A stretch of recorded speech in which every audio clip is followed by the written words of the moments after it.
If mining for international talent were a car race among NBA teams, the Dallas Mavericks are the Ferraris in a track revving with Toyotas.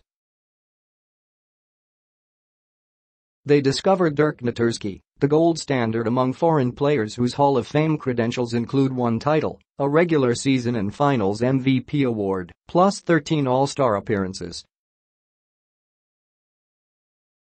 Currently, the Mavericks have a glowing diamond in the rough, rookie sensation Luka Doncic, who is averaging 19.6 points, 6.5 rebounds and 4.4 assists through 13 games.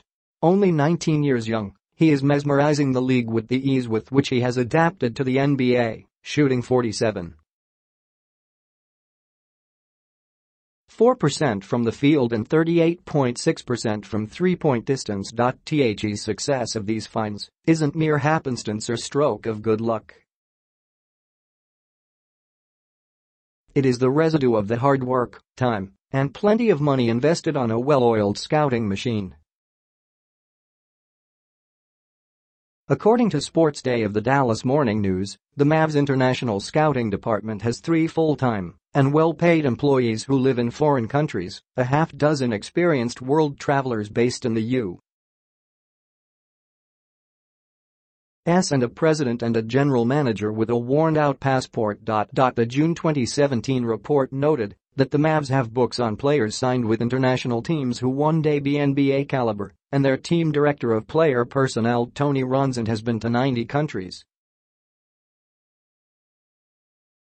Ronson has seen more places than Marco Polo could have ever imagined, including North Korea where 7'8" Michael Rye was scouted and turned out to be non-NBA material. All intel gathered lands on the lap of team owner Mark Cuban, whose love for basketball and whose deep pockets allow the Mavericks to scour the universe in search of the next big star. Outside the Mavs locker room at the United Center, where they beat the Chicago Bulls last night, 103-98, I asked Cuban, "Have you heard of Kai Sotto from the Philippines?" He paused and said, "The tall kid, right?" I nodded, proudly. "How old is he?" Cuban fired back. 16, I replied before informing Mark that Kai has a reported standing offer of 5 years and $1 million from Real Madrid. "Good for him," said Cuban. "But I can't talk about him because of eligibility rules." Still, I asked if he would hypothetically sign a talent from the Philippines like Kai. Cuban smiled and said, "I don't care where he's from, as long as he is good. Assuming, of course, all requirements are met and all NBA rules are observed." Meeting DA man. Although I've seen him in person in the 2006 NBA Finals, when I covered the East Swing in Miami for Games 3, 4, and 5, I've never really met Mark Cuban. But that hasn't stopped us from exchanging emails over the years, especially during the times when Bobby Ray Parks Jr. and Kiefer Ravena tried to enter the NBA via the Mavericks G League affiliate.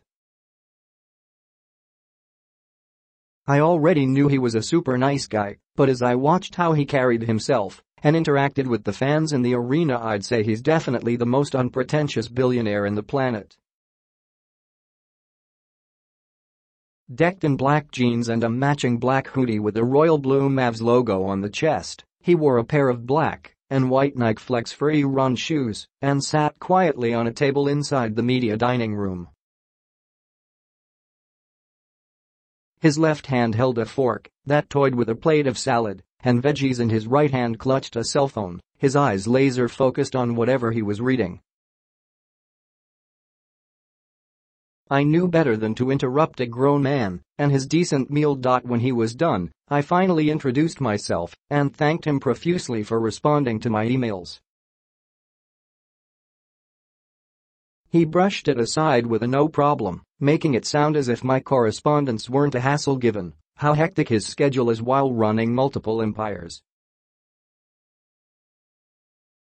When you're as popular as he is, there is no such thing as a muted, uneventful entrance. People of all ages screamed his name as he emerged from the tunnel and onto the basketball court. The 60-year-old part-time TV star, whose show Shark Tank continues to be a ratings juggernaut, signed autographs and took enough selfies to make a politician blush. Mark Cuban is a man of the people. Just minutes before tip-off, I asked him if he would ever bring the Dallas Mavericks to the Philippines. "I'd love to," he replied. "I'm sure our basketball-crazy Filipino brothers would love that too."